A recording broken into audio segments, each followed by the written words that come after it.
नमस्कार मित्रों, मैं डॉक्टर रविशंकर रवि अपने ज्योतिष चैनल कल आज और कल पर आपका स्वागत करता हूं। प्राचीन भारतीय वैदिक ज्योतिष विज्ञान को आम लोगों तक जन जन तक पहुंचाने के लिए मैंने इस चैनल पर वीडियो डालना प्रारंभ किया है, ताकि आम भाषा में, सरल भाषा में कोई भी व्यक्ति अपनी जन्म कुंडली को स्वयं पढ़ सके, उसका विश्लेषण स्वयं कर सके और उसके जीवन में जो समस्याएं चल रही हैं उनका वो निदान स्वयं कर सके।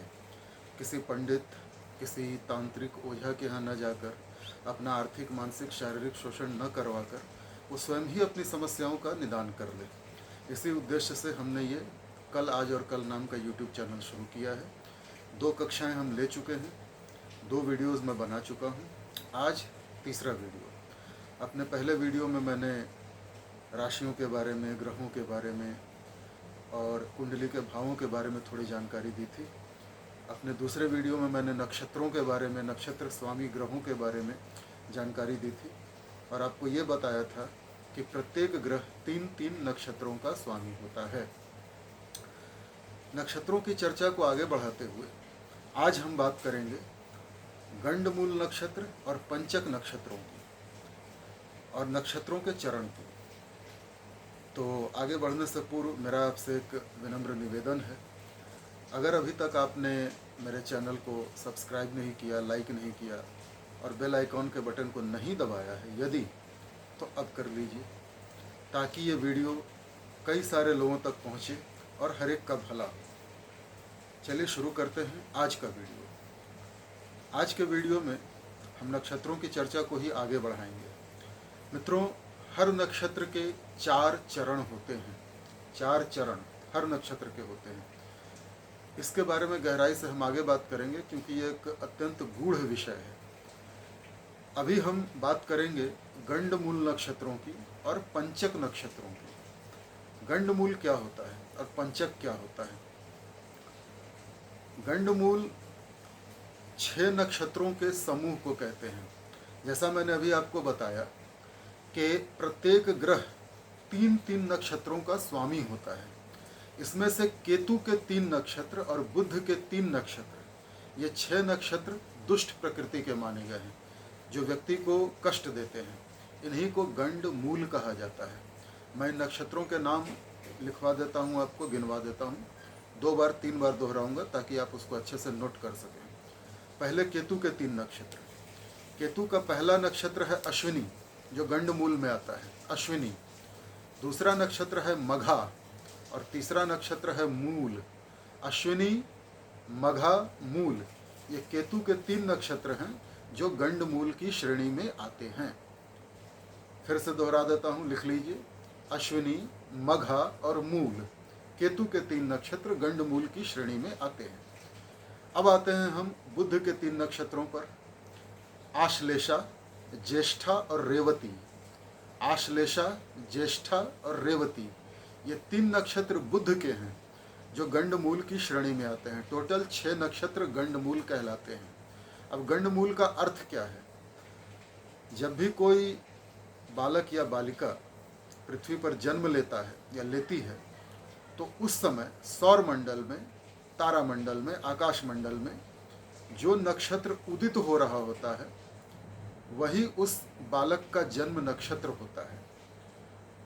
या यूं कह लें कि चंद्रमा जिस नक्षत्र से होकर विचरण कर रहा हो, मूव कर रहा हो, संचरण कर रहा हो, वही उस बालक का नक्षत्र होता है, जन्म नक्षत्र।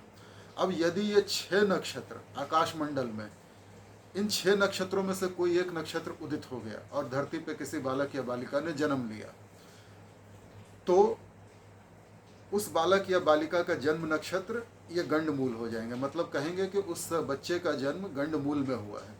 अब गंडमूल का अर्थ क्या है? क्यों गंडमूल को इतना महत्व दिया जाता है? गंडमूल का अर्थ ये है कि ये दुष्ट प्रकृति के नक्षत्र होते हैं। इन नक्षत्रों में यदि कोई बालक या बालिका जन्म ले ले तो वो स्वयं के लिए भी हानिकारक होता है, अपने माता पिता के लिए भी हानिकारक होता है और अपने मामा के लिए हानिकारक होता है। ऐसा हमारे ज्योतिष शास्त्र में कहा गया है। और निकट संबंधियों के लिए भी हानिकारक हो सकता है। गंडमूल का प्रभाव 8 वर्ष की उम्र तक रहता है 8 वर्ष की उम्र के बाद उसका प्रभाव धीरे धीरे धीरे धीरे कम होने लगता है। रहता तो है, कम होने लगता है। बहुत ही हानिकारक प्रभाव हो सकता है। गंडमूल नक्षत्र में जन्म लिए हुए बालक या बालिका की मृत्यु बचपन में हो जाए, किसी रोग से, किसी दुर्घटना से, उसके माता पिता की मृत्यु हो जाए, उसके मामा की मृत्यु हो जाए, तो ये बड़े अनिष्ट परिणाम देता है। इसलिए ज्योतिष शास्त्रों में हमारे महर्षियों ने इसके शांति का विधान किया है। शांति का विधान इस प्रकार से है कि जिस नक्षत्र में बालक या बालिका का जन्म हुआ है, वो नक्षत्र 27 दिन के बाद, आफ्टर 27 डेज, पुनः आकाश में वही नक्षत्र उदित होगा। जैसे उदाहरण के लिए, यदि किसी व्यक्ति का जन्म मघा नक्षत्र में हुआ, जो केतु का नक्षत्र है, किसी बच्चे का जन्म उस नक्षत्र में हुआ, तो मघा नक्षत्र जिस समय बच्चे का जन्म हो रहा था उस समय आकाश में उदित था।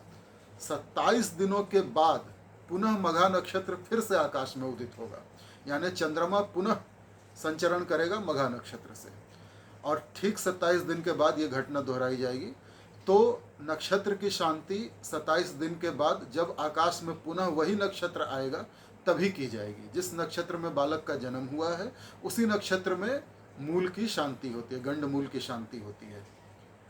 और उस नक्षत्र से जुड़े हुए 11,000 मंत्रों का जाप और विधि विधान से विद्वान पंडित उसकी शांति करते हैं।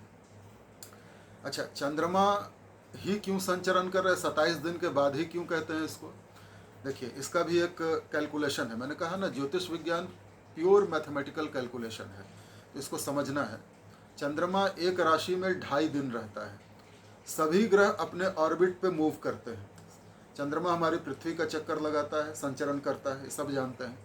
तो चंद्रमा एक राशि में 2.5 दिन रहता है। मैं आपको अपने पिछले वीडियो में बता चुका हूँ कि राशियाँ 12 हैं, कुंडली के भाव 12 हैं। तो चंद्रमा एक राशि में 2.5 दिन रहता है, फिर अगली राशि में 2.5 दिन, फिर अगली राशि में 2.5 दिन। इस तरह 2.5 दिन करते हुए चंद्रमा एक राशि से दूसरी राशि में होते होते होते होते जब पुनः उसी राशि में पहुंचता है, एक चक्कर पूरा लगा करके 12 राशियों का, तो 27.3 दिन गुजर जाते हैं। यानी चंद्रमा एक चक्कर पूरा 27.3 दिन में लगाता है। तो ये 2.5 दिन में चंद्रमा जब एक राशि में 2.5 दिन रहा, उस समय वो जब मूव कर रहा है, संचरण कर रहा है, तो जिन नक्षत्रों के मंडल से, तारामंडल से होके गुजरता है, उन्हीं नक्षत्रों तक वापस आने में उसको 27 दिन लगते हैं। पूरा एक कुंडली का एक चक्कर लगाने में उसको 27 डेज लगते हैं। इसीलिए बच्चा जब जन्म लेता है जिस भी नक्षत्र में, यदि वो गंड मूल में पैदा हुआ है, तो वो नक्षत्र पुनः 27 दिन के बाद उदित होगा। चंद्रमा राशि कुंडली का एक चक्कर लगा के, 12 राशियों का एक चक्कर लगा के पुनः 27 दिन के बाद वहाँ पहुँचेगा। तो इसीलिए 27 दिन के बाद शांति होती है। हमारे यहाँ बिहार, झारखंड और उत्तर भारत में इसको सतैसा भी कहते हैं, सतैसा पूजा, जिसमें कि गंड मूल की शांति करवा दी जाती है। यदि शांति करवा दी जाए तो ये आफत जो आने वाली है, जो हानिकारक प्रभाव पड़ने वाले हैं, उनसे परिवार बच जाता है, बालक बच जाता है।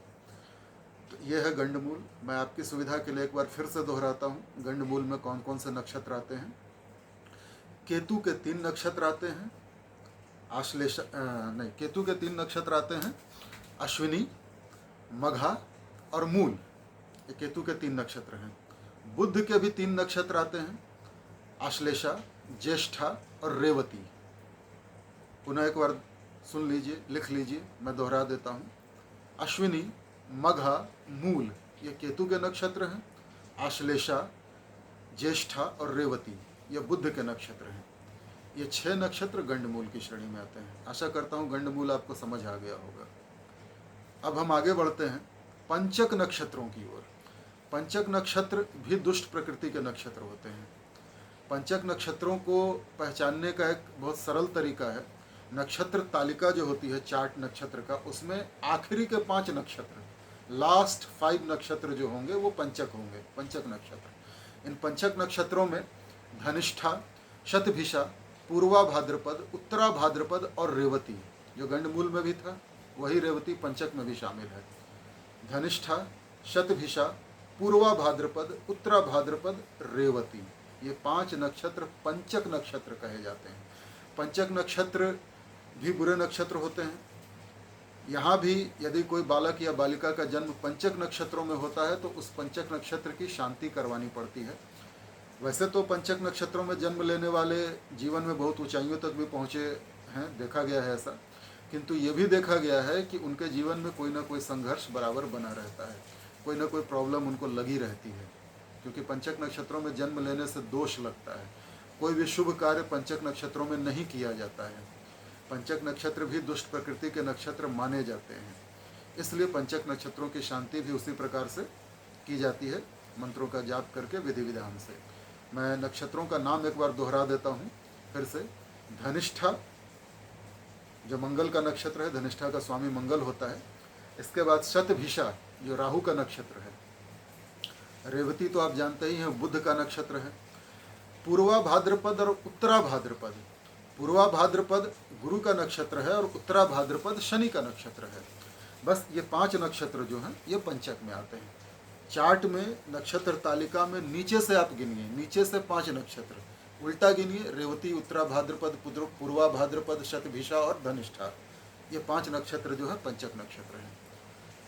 आज का वीडियो हम छोटा रखेंगे क्योंकि अभी मुझे एक ज्योतिष सम्मेलन में जाना है, तो इसीलिए इस वीडियो को आज यहीं समाप्त करते हैं और फिर मिलेंगे अपने अगले वीडियो में कुछ और इंटरेस्टिंग जानकारी के साथ और ज्योतिष ज्ञान को आगे बढ़ाएंगे। धन्यवाद।